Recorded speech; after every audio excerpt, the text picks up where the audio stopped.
Oh. Walang pain. Ang braso ka naman.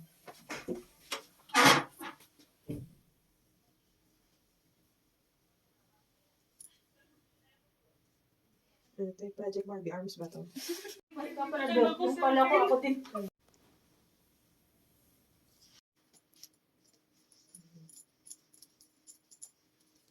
Lipo-V injections para yung fat mo totally mag-meltdown and totally mamatay siya. So, si Carlene, ang ating patient, ay may fat siya on the arms. So, pinaipit na natin siyang ganyan, kaya siya naka-close para lumabas yung fat niya. Kasi medyo bata pa to eh. So, kailangan ganyan yung position. Pero sometimes, iba din yung position pag iba yung itsura ng fat. So, yung kanya, inipit na natin. So, ito yung fat. And so, we're going to inject directly on the fat itself para literally papatayin natin yung fat permanently. Okay? So, we're going to start na. Masakit ba yan, no? Actually, hindi siya ganun kasakit dahil meron na siyang ice. Binabad na natin siya ng ice kaya siya namumula. Pero, after the injections, pag tapos na ako actually mag-inject, yun yung may mafe-feel ka na mabigat, na parang may cramping pain. Basically because nag-work na yung medicine. Nag-start na siyang mag-work. Tapos, after the procedure, usually may machine treatment tayo para mas mag-spread pa yung medicine sa deeper parts ng fat layer. Yes, yes. Tsaka at the same time, ma-lessen din yung pain. May downtime ba yan? Ang pinaka-downtime niya is may konting swelling. Pero yung swelling niya, usual na swelling kasi syempre nag-injection tayo, di ba? Yun lang naman. Tsaka yun na, yung konting pain na mag-feel mo after the procedure. Project Barbie Arms Yes, pala. Project Barbie Arms sa ating patient na medyo bata pa kasi siya. Hindi, bata pa siya actually. Young ones. Dok, maliban sa arms, saan pa pwede yung lipo-V? So, si Lipo-V, pwede siya actually sa other parts of the body na merong fat. Like, for example, face. Pwede yan. Sa body, sa likod, sa bra line, dito sa love handle, sa abdomen, sa thighs. Lahat. Pwede. Double chin. Yung sa face nga. Double chin. Pwede siya. Tsaka yung kagandahan kasi nito is minimal yung downtime niya as compared to surgery. But at the same time, mas malakas siya as compared to just doing machine treatment. Kasi direct ka na tinatarget yung fat. Direct mo nang tinatarget yung fat. So, mas mabilis. E di pag sa chin, nagkakaroon din ng Pasa. bruise. Oo, pwedeng mag-bruise din. Pwedeng, yung swelling niya, konti lang naman. Yung swelling na para ka lang na natusok. Usual na swelling, ganun lang. Pero hindi naman yung mukhang lulobo yung mukha mo kapag sa face. Ilang session to, Dok?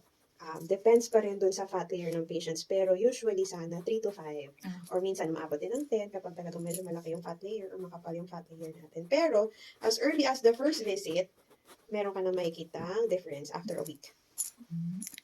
So, tuwing kailan po babalik? Kapag ganito lang kanipis, katulad sa'yo, manipis lang yung fat mo eh. So kapag ganito, kahit na once a month lang or kahit na 3 weeks pwede. Pero pag medyo makapal yung fat, kahit na 2 or 1. Depende sa kapal ng fat. Depende din doon sa goal natin. Ano may pahabol? Sakit ba? Hindi pa, Dok. Hindi pa. Ano, Mamaya pa. mamaya. Mamaya pa siya. Madugo siya. Oo. Kanina, after ng tulog, nagkaroon ng bigat. Ngayon wala na din. Wala na. Tapos mag-aano tayo, magmamachine para mag-spread pa. Mag-spread pa yung After nito, anong machine po yung gagamitin? Pwede tayo mag-RF, pwede mag-ONDA. So, depends. Like, for example, for you, RF tayo ngayon. Liit na ng arms mo. Maliit siya compare sa mga ibang patient. Mas malalaki yung iba. RF tayo para mag-spread. Tsaka para ma-lessen din yung pain, yung basa. Usually, nalilesen din lalo sa temperature niya, lalo sa heat. Ano yung mga aftercare, Dok? Ang pinaka-aftercare mo nito is, syempre, bawal mo kutkutin. Yan, di ba yung, yung injection points? Bawal mo kutkutin yun. At baka magkaroon ng infection, syempre, pag kinutkot mo, di ba?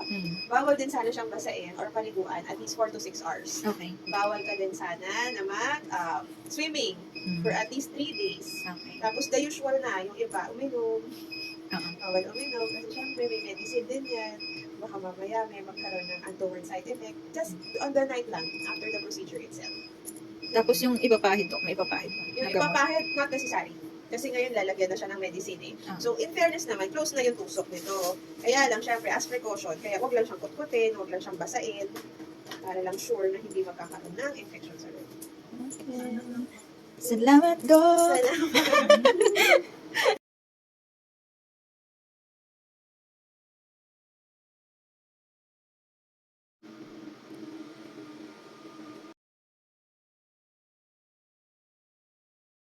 Papasa siya. Parang mga gat ng maso. Parang yung kasama. Nagpapasa kayo. Yung iba nga grabe yung pasay. Anong tawag dito sa machine? RF. Para matighten yung skin.